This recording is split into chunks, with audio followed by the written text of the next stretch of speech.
On the morning of June 7, 2025, a $37 million Russian Su-35S superflanker, one of Moscow's most lethal air superiority fighters, suddenly exploded in flames above Russia's Kursk Oblast. The pilot ejected successfully, but his cutting-edge aircraft crashed in a twisted heap across farmland, marking another catastrophic loss for Russian aviation. Within hours, the Ukrainian Air Force claimed the downing of one of Russia's premier fighters deep inside enemy territory. Yet their terse initial statement revealed nothing about how this technological marvel had been destroyed, leaving a critical question unanswered. What weapon could reach into heavily defended Russian airspace and eliminate such an advanced target? Confirmed loss.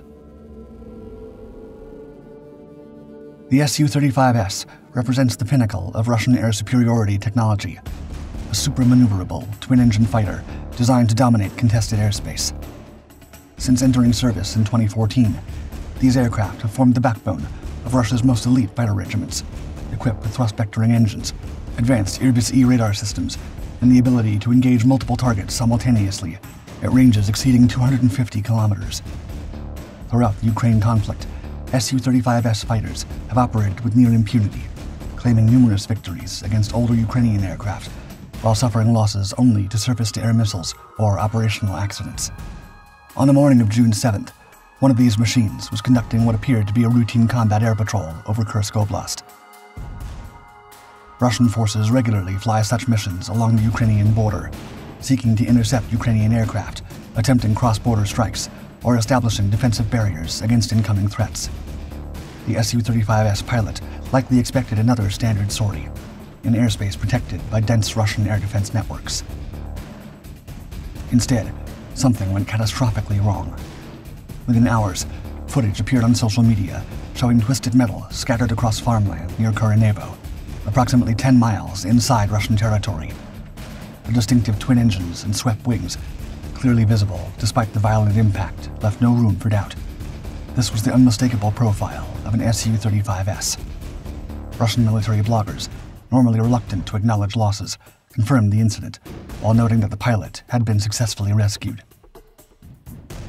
The Ukrainian Air Force issued a brief statement confirming the destruction of an Su-35S, quote, as a result of a successful operation in the Kursk direction.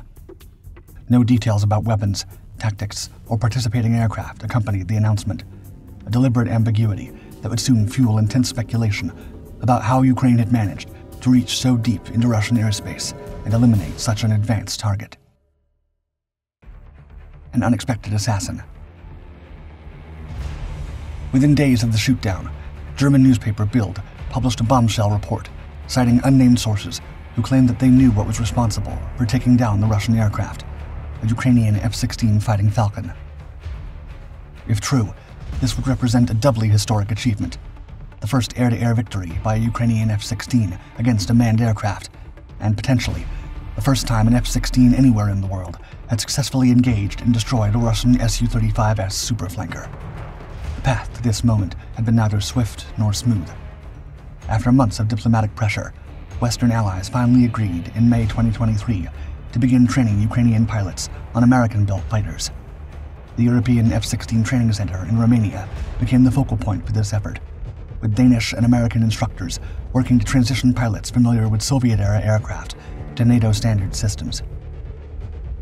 The first F-16s arrived in Ukrainian territory by late July 2024, marking a symbolic victory for Kyiv's military modernization efforts. These weren't cutting-edge variants, however, but rather Block 15 MLU, or midlife update aircraft, originally built in the 1980s and subsequently upgraded with modern avionics. Denmark, the Netherlands, Belgium, and Norway collectively pledged approximately 85 F-16s, though deliveries would span several years. Early operations proved costly and challenging. Within a month of arrival, Ukraine lost its first F-16, during what officials described as, quote, the largest Russian aerial barrage of the war. Pilot Alexei Mez, callsign Moonfish, reportedly shot down 3 cruise missiles and a drone before going down with his aircraft. 2 more F-16s would follow, one in April 2025, when pilot Pavlo Ivanov lost his life during combat operations, and another in May during an emergency situation after engaging multiple targets. Unlike their NATO counterparts, these aircraft operated without comprehensive air defense coverage, advanced electronic warfare protection, or the luxury of air superiority. Ukrainian pilots flew outnumbered and outgunned. They focused on intercepting cruise missiles and drones rather than engaging enemy fighters, a role that played to the F-16's strengths while avoiding direct confrontation with superior Russian aircraft. Yet the Bild report was now suggesting that Ukrainian F-16s had evolved beyond defensive operations to actively hunt Russian fighters in contested airspace. According to the German publication, the F-16 had used one of its AIM-120 AMRAAM missiles to shoot down the Su-35S. The AMRAAM, with its 100-plus kilometer range and fire-and-forget active radar guidance, represents the F-16's standard beyond visual range weapon. But successfully employing it against a superior opponent like the Su-35S would require exceptional tactical coordination. The Swedish connection. Bild's report contained an additional claim that transformed the entire tactical picture. The Ukrainian F-16 had not operated alone. According to the German publication, a Swedish Saab 340 Airborne Early Warning and Control, or AEW&C aircraft had provided crucial targeting data from hundreds of miles away, turning what appeared to be a David versus Goliath mismatch into a carefully orchestrated aerial ambush. The Saab 340 AEW&C represents a significant force multiplier for any Air Force. Equipped with the ENEA AESA radar system, mounted in a distinctive balance beam fairing above the fuselage, the aircraft can detect aerial targets at ranges up to 280 miles while operating at altitudes of 20,000 feet. More importantly, it can do so while remaining safely positioned far from enemy air defenses, a critical advantage when facing Russia's dense surface-to-air missile networks.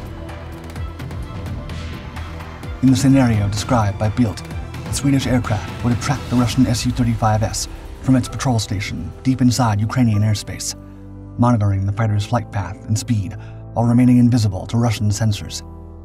With this information, the Ukrainian F-16 pilot can get into position for an intercept without activating his own radar, avoiding electronic emissions that would alert the Su-35S to incoming danger. This combination of elements addresses the fundamental disadvantage faced by Ukraine's aging F-16s. While their APG-66 radars are outmatched by the Su-35S's advanced Airbus-E system, external targeting data could enable them to launch AMRAAM missiles at maximum range before the Russian pilot even knew he was under attack. The Swedish AEW&C would serve as Ukraine's eyes in the sky, providing the situational awareness that their fighters lacked. Yet this sophisticated operation raised immediate questions.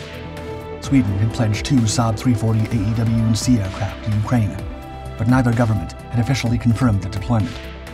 Operating such valuable and vulnerable aircraft within range of Russian missiles would represent an enormous risk, and whether Ukrainian and Swedish systems could achieve the seamless integration required for such precision coordination remains highly uncertain. Alternative explanations. While the F-16 theory captured international headlines, other scenarios should be considered. Ukraine's increasingly effective surface-to-air missile network had already claimed multiple Russian aircraft operating over their own territory, and seems the more likely culprit. Ukrainian Patriot systems have demonstrated remarkable success against high-value Russian targets throughout 2023 and 2024. These advanced air defense batteries, positioned strategically near the border, possess the range and capability to engage aircraft well inside Russian airspace. In May 2023, Ukrainian Patriot operators had shot down 2 Su-35S fighters over Bryansk Oblast in separate incidents, proving their ability to reach deep into supposedly safe Russian territory. The PAC-3 missiles employed by Patriot systems can engage aerial targets at ranges approaching 160 kilometers under optimal conditions. More importantly, Ukrainian operators have shown exceptional skill at positioning these systems to maximize their coverage while using terrain masking and electronic warfare techniques to avoid Russian suppression attempts. The system's advanced radar can maintain a low probability of intercept signatures, making it difficult for Russian pilots to detect incoming threats until missile launch. The pattern of previous Su-35 losses also suggested surface-to-air missiles rather than air-to-air engagements.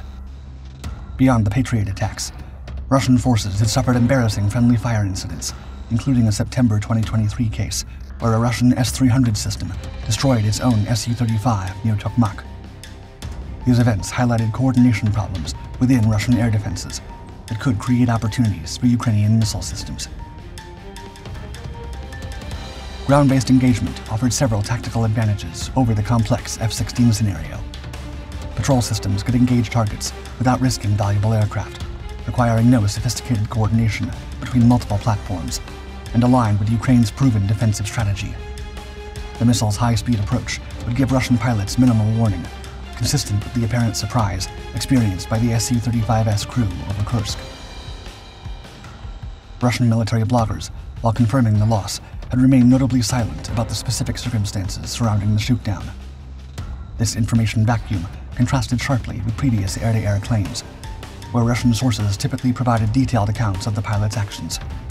This absence suggested an engagement that Russian forces preferred not to discuss, potentially indicating another embarrassing loss to Ukrainian ground-based defenses rather than aerial combat.